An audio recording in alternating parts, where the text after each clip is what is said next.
นี่จะถามเพื่อนสาวนางน้ำกินอะไรเนาะสนางกินน้ำยังตอนทำอยู่บ้านน้ำสร้างน้ำสร้างหวานได้น้ำสร้างเนาะแมนจะถามเพื่อนสาวนางคือว่าน้ำสร้างรีวิวได้บ่เนี่ยรีวิวได้บ่รีวิวค่ะรีวิวได้รีวิวให้ถ่ายให้ซีเบิ่งเนี่ยรีวิวได้เลยเบิ่งเลยสาวนางโดยสาวนางฮับได้เนาะเขาว่าเขาฮับได้เขาฮับเอาเนาะเขาฮับไม่ได้ก็บ่เป็นยังเนาะโดยขออนุญาตนำเนาะเพื่อนสาวนางมันจนบ่ได้ลูกโดยตัวนี้เนาะสิประมาณเนาะทุกคนเนาะบ้านของสาวนางเพิ่นอยู่ปัจจุบันนี้แมนมีพ่อมีแม่แมนมีเอื้อยโดยแล้วก็มีลูกเนาะแมนมีลูกคนนึงเนาะโดย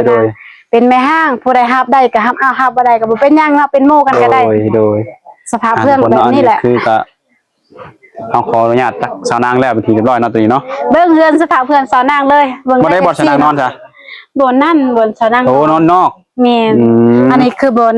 อันนี้น้องอันนี้บนแม่นี่บนแม่เบิ่งนี่มุงแม่ค่ะมุงขาดเนาะสภาพนอนบ่มีดอกไผ่ก็นอนไปแหละแบบดอกไผ่ยี่เฮือนก็บ่มีแต่บ่มีไฟบ่นี่บ่มีพัดลมก็บ่มีทุกคนขออนุญาตขึ้นเตือนสาวนางก่อนบัดนี้เก็บตัว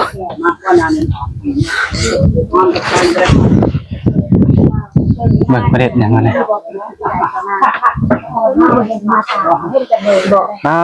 สบายดีสบายดีเท่านั้นสบายดีดูครั้งแรกใช่ขออนุญาตเนี่ยเงียบเนี่ย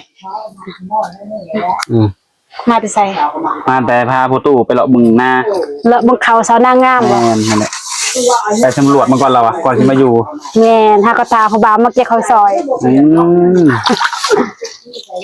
คณะเห็นยังไงอันนี้ชีนี่บ่อันนี้ชีต้มกระปุ้นโอ้ต้มกระปุ้นสุกินบ่เนี่ยโดยคนสนางบ่สิตำเขาพันว่าสาวนางบ่แม่นสาวนางไผสิตำกับสาวนางเคยกินฝีมือสาวนางได้ทุกคนบัดนี้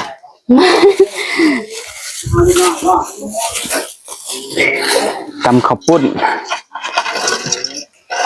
เป็นได้เดี๋ยวนี้ความหักไปฮอดใส่แล้วสาวนางบ่ได้ฮอดใส่น้ำยังบ่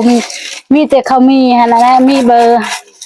เขามีเบอร์เขาบ่มีเฟซหั่นนะบางคนก็เฟซคือว่าแจกให้แล้วแจกกับบางคนก็เห็นบางคนก็บ่เห็นแบบประมาณนี้แหละบางคนเห็นบางคนก็บ่เห็น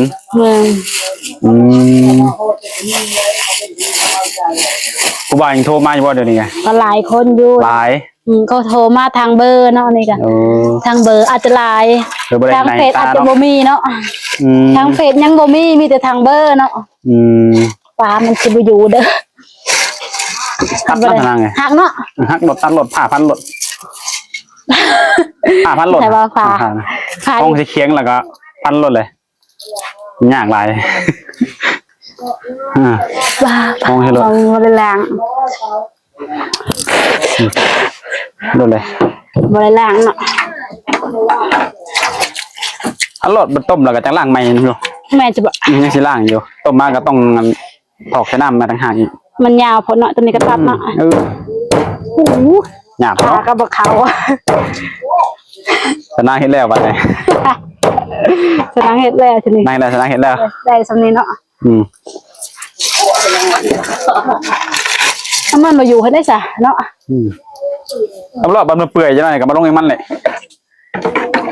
จะกินในสนางนี่แมนต้มกระปุ้นจะกินซูผู้บ้าบ่คือไปได้เนี่ยซูผู้บ้าเขาแหละโอ้เพราะอะไรคนที่มาหาเนี่ยคนหนักบ่คือไปได้เพราะว่านานทีนี้พอละคนโทรมาหนักบ่คือไปได้บ่แล้วบ่มีโทรศัพท์ผู้บ่าวมีโทรศัพท์มาแบบเซอร์ไพรส์ว่ะแล้วมาแบบบ่ฮู้ตัวเลยมาแบบบ่ฮู้ตัวเนาะแม่เลยให้กินซ่าหน่อยนึงโดยเลยเฮ็ดชาหน่อยนึงถ้าเพื่อนสาวนางก็แบบนี้แหละเบิ่งใน FC นี่คือบ้านของสาวนางเนาะตัวนี้แม่นเพื่อนสาวนางแบบนี้แล้วแต่ละมื้อกับสาวนางบ่เฮ็ดอยู่ให้กินแม่นึงเทื่อข่อยยังเทื่อกับพ่อแม่เนาะตัวนี้กันเนาะ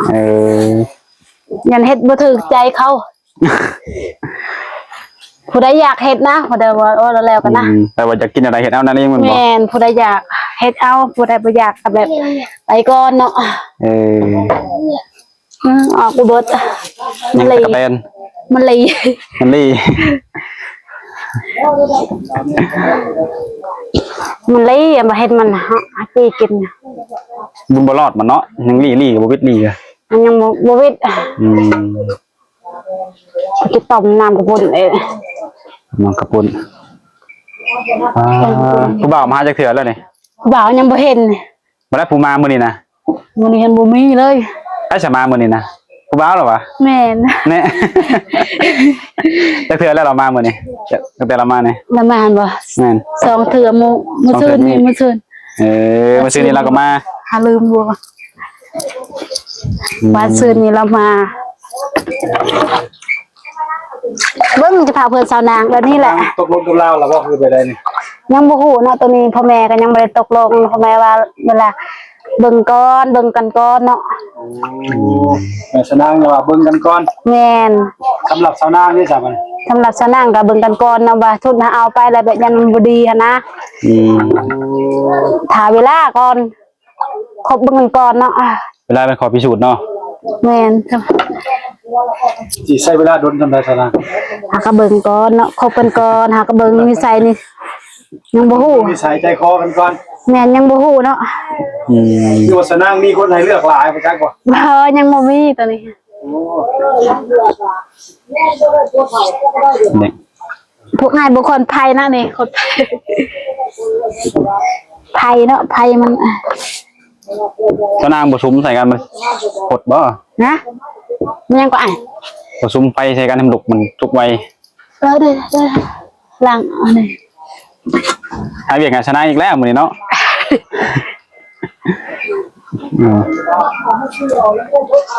ปกติเฮ็ดหยังสาวนางแต่ละมื้อ เฮาไปหาเนี่ยขายได้หาของมือเนี่ยไปหา หาเนี่ยขายบ่ แม่นหากระปูหาปลา หากระปูหาปลา หาหอยแบบหอยหาเก็บหอยขุดจะรอไปท่านี่แหละ โอ้ สิพาแบบนี้แหละบ่มีหยังหลาย คือว่ามื้อนี้นี่ผู้บ่าวมาหาแล้วโจ๊ะหาเงิน แม่นแม่ไปตลาดแล้วเด้ โอ้เอาไปขายแล้วมื้อนี้เนาะ แม่นไปขายแล้ว หามาแล้วแม่เอาไปขายให้ก็ โดย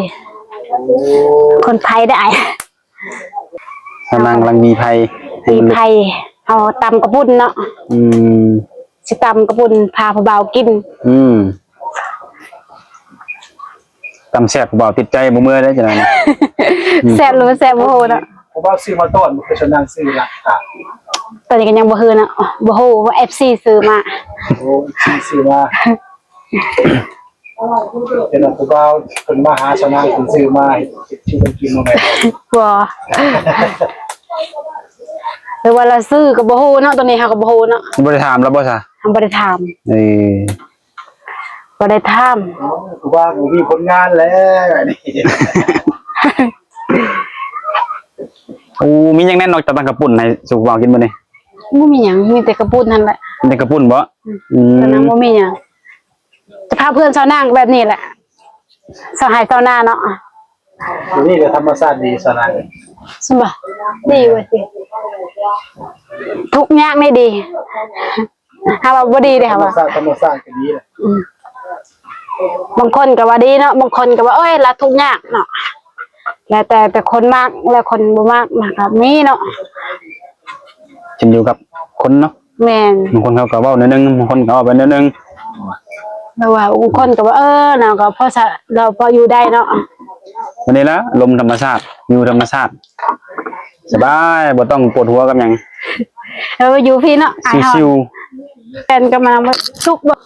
นี่ ๆเฮ้ย ทุกแตนกับ หมดตะแตนเนาะ โอ้แรกแล้วมีบ่สาวนาง แม่นสุกหรือบ่สุกบ่ซีมเบิ่งอายข้างอาย ให้ชิมอีกบ่ได้ก็ ซีมเบิ่ง สาวนางปวดสุกแล้วก็สุกเลยเนาะ ยันมันกินบ่ได้ยันบ่ถึงแก่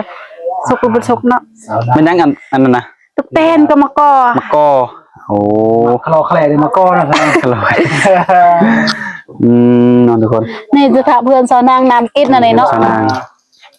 สนางกินน้ำยัง ตอนทำคือว่า น้ำสร้าง น้ำสร้างหวานได้น้ำสร้างเนาะ แมนสภาพเพื่อนเสานั่งคือว่าน้ำสร้าง อืมรีวิวได้บ่เนี่ย ฮะ รีวิวได้บ่ ปิวค่ะ รีวิวได้รีวิวให้ถ่ายให้ FC เบิ่งนี่ ปิวได้เลย อืม เบิ่งเลยเสานั่ง โดยโอเคนะ เสา ทุก นั่ง คน ฮับได้เนาะ อันนี้คือขอ เขาว่าเขาฮับได้ ทาง เขา สา ก็ รแล้ว ฮับเอาเนาะเขาฮับบ่ได้ก็บ่เป็นหยังเนาะ โดยขออนุญาตนำ เพราะ เนาะ ว่าเพื่อนเสานั่งมันจนบ่ได้ลุก โดย ตัวนี้เนาะ อาชีพประมาณเนาะทุกคนเนาะบ้านของสนางเพิ่นอยู่ปัจจุบันนี้ แมน มีพ่อมีแม่ แมน มีเอื้อย โดย แล้วก็มีลูกเนาะ แมน อื มีลูกคนหนึงเนาะ โดย เสานั่งเป็นแม่ห้างผู้ใดฮับได้ก็ฮับเอาฮับบ่ได้ก็บ่เป็นหยังเนาะเป็นหมู่กันก็ได้ โดย สภาพเพื่อนแบบนี้แหละ คือก็เอาขออนุญาตตักสาวนางแล้วเป็นทีเรียบร้อยเนาะตัวนี้เนาะ เบิ่งเฮือนสภาพเพื่อนเสานั่งเลยเบิ่ง บ่ได้บ่สาวนางนอนจ้ะ บนนั่นบนเสานั่ง โอ้นอนนอก แม่น อันนี้คือบนอันนี้น้องอันนี้บนแม่นี่บนแม่เบิ่งนี่มุงแม่ค่ะ มุงขาดเนาะ สภาพนอนบ่มีดอกไผ่ก็นอนไปแหละแบบดอกไผ่ยี่เฮือนก็บ่มีแต่ ผมมีไฟบ่เนี่ย บ่มีพัดลมก็บ่มี เอาเด้ นอนแบบธรรมชาติ เอาตะกี้คือว่ามีพวกนี้ซะ มีแต่ตู้เย็นนี่แหละ เออ แบบมีก็มาตายแบบมีแหละมันตายบ่มีเงินซื้อตอนนี้ก็เลยไปหาก็ต้องหาไปก่อนเนาะอยู่ไปก่อน โดย นี่นะสนามเนาะ หาก็มี โอ้คือจะคอยบัวห้อนเนาะ ถ้าบ่มีแบบหาก็อยู่ไปต่อแล้ว เอา บ่ได้รวยจนเนาะผู้ใดรับได้ก็รับเอาเนาะสาวนางก็โสดมาหลายปีแหละโสดมา จุด ปีเลย 6 โซน6 ปี แม่นฮอดปีหน้าก็7แหละ ปีหน้าก็เจ็ดคือว่า2027นี่ก็7 ปี แม่น อืม อายุก็25 26 อ ล่ะ ยู่25 26 ปีเนาะ แม่นเจ้านี่ก็ปีนี้ก็25อาจจะปีหน้าก็26เนาะ โด ต่อย หาผู้บ่าวได้ศาสนาง แม่นสิเท่าเลยเนาะ เท่าแล้ว ก็อยากได้อยู่เปิดใจหาผู้บ่าวอยู่ตอนนี้ก็ยังบ่มีเนาะ อืม เคยหา ว่าผู้ใดรับได้ก็รับเอาว่าเฮือนสาวนางแบบบ่ได้รวยเฮือนสาวนางจน โดย คือว่าคันว่า เว อยาก ถามหนึ่งเวลาฝนตกฟ้าลมมาเป็นไง เปียกเบิด เปียกบ่ แม่น มันอยู่บนนอนนึงก็เปียกบ่ แม่นอนไปแบบนี้แหละ โอ้เอาผ้ากันลบฝนอยู่ใช่ไหม เฮาบ่มีเฮาบ่ได้หลบแล่นข้างฝนเลย โอ้ พ่อแม่ก็เปียกฝนแล่นไปอยู่เฮือนนอ ส น มมติเวลาฝนตกนี่คือต้องดิ แม่น มาอยู่บนนอนนึงก็เปียก เปียกเบิดเฮาก็เลยนอนไปเฮาบ่มีเด้ บนนอนกับบนนอนเปียกกับนอนบ่ แม่น นอน เฮาก็ต้องสู้เด้เฮาบ่มีเฮาก็เลยนอนไป โดย ขนาดฮ้อนก็ยังนอนไปเนาะมันบ่มี ใส่พัดลมมือถือเนาะศาสนาง บ่มีทางลมยังก็บ่มีเนาะ อารมณ์บ่มีหยังก็บ่มี ใส่วีจัดแบบ เฮามีแต่ว่าอีกก็เสื้อผ้าคันละคันว่าไปอีกอะเนาะ เสื้อผ้าไปเสื้อผ้ามันละคันว่าอยาก ผู้ใดฮ้อนเนาะ แม่นมันบ่มีเนาะ เขานอนอยู่มันอากาศมันฝนมันหลายที่อยู่ไอ้คน มันบ่มีเนาะมันก็อยู่แบบนี้ บ่ฮ้อนมันหลายที่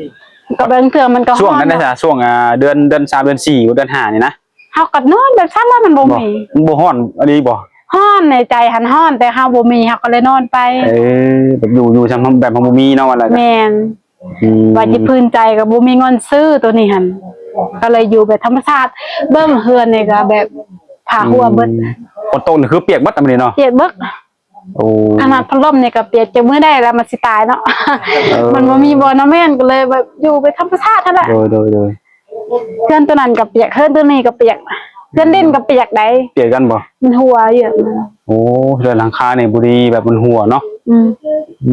ตอนนั้นก็แบบลมพัดแล้วก็มันแหละหัวหน่อยนึงก็แล้วมันก็เลยเปียกหน่อยนึงเปียกเบิดนักเกินเจ้านางตัวใดก็แบบสร้างก็เลยแบบอยู่ไปเนาะพ่อแม่แบบพ่อแม่เฮาบ่ได้รวยแต่กี้เนาะคันว่าพ่อแม่รวยแต่กี้อาจจะแม่นตัวนี้ฮะ โดยลักษณะก็บ่ได้ไปหาเบียกทางไหนบ่ซั่นจังได๋ ตะกี้เจ้านางไปเนาะแต่ตอนนี้ก็เมื่อแล้วตะกี้เจ้านางไปเวียงไปหาเงินเนาะไปหาเงินซื้อได้ก็ได้แล้วกลับมา โอ้หังสิได้แล้วกลับมา แม่นตอนนั้นก็ไปหา ไป เงิน ดิบก็เคยไปบ่ศาสนา ไทยก็ไปได้แต่ว่าฉันนั่งเฮ็ดงานบ่ได้ตัวนี้ฮะ ถึง ถ้า นั้น ไป นัก แต่ บ่ ยังน้อยๆพุ่นเฮาก็ยังบ่ฮู้หยังเนาะ ตอนใหญ่นี่บ่ทันไปจักเทื่อ ยังบ่ได้ไป บ่คิดจะไปแน่บ่ คิดอยากไปแต่บัตรมันเบิดอายุแล้ว โอ้ แต่บ่มีเงินเฮ็ดบัตร มีเห็นบัตรถ้ามีบัตรมีงานนี่ไปบ่ ไป กล้าว่าอยู่ได้บ่กันไปไทย ก็ยังบ่ฮู้เนาะ ยันว่าบ่แม่นว่าเฮ็ดยันว่าคิดฮอดทางนี้หั่นนะ คันเฮาบ่ลองเฮาก็บ่ฮู้เนาะเฮาต้องลองก่อน ต้องไปก่อนบ่ศาสนา แม่ จะไปแต่ตอนน้อยเนาะ แม่น ตอนน้อยนี่ไปคิดฮอดแม่นบ่ คิดฮอดแหละ คิดฮอดแล้วอยู่บ่ได้เลยมาเนาะ เฮาไปแบบตอนเฮายังแบบบ่ฮู้ความทุกข์ ตอนนี้คือว่าฮู้แล้วตอนนี้ก็ฮู้จักน้อย โดยพอเฮาไปเวียงเฮาก็ฮู้ความทุกข์มาเนาะเฮาก็ไปเห็นนํเขาไปรีวิวสินค้าเขาบ่ได้เฮ็ดเวียงนะอยู่เวียงก็ประมาณนี้เนาะเฮาก็ไปเบิ่งหมอก็เฮาลืมเลย ทุกคนเนาะอันนี้คือภายในเฮือนของสาวนางเพิ่นเด้อทุกคนเด้อเพิ่นว่ารีวิวให้ FC เบิ่งได้พุ่นน่ะเนาะก็สิประมาณนี้แหละสำหรับผู้ใดที่สิเข้ามาจีบเพิ่นเนาะเพิ่นก็ยินดีต้อนรับเนาะยินดีโอลมนำทุกคนเนาะเพิ่นก็ถือว่าเพิ่นก็เอ้ยก็โสดเด้อเอ้ยเฮาก็โสด ก็โสดว่าเนาะสรุปมีแต่คนโสดบ่ในเฮือนนี่มีแต่คนโสดเบิดบ่มีคนเอาครอบครัวดอกโดยโอเคสนางเดี๋ยวลงถ่ายลงเด้อสนางเด้อโดยได้จิรานั่นโดยโอเคบ๊ายบาย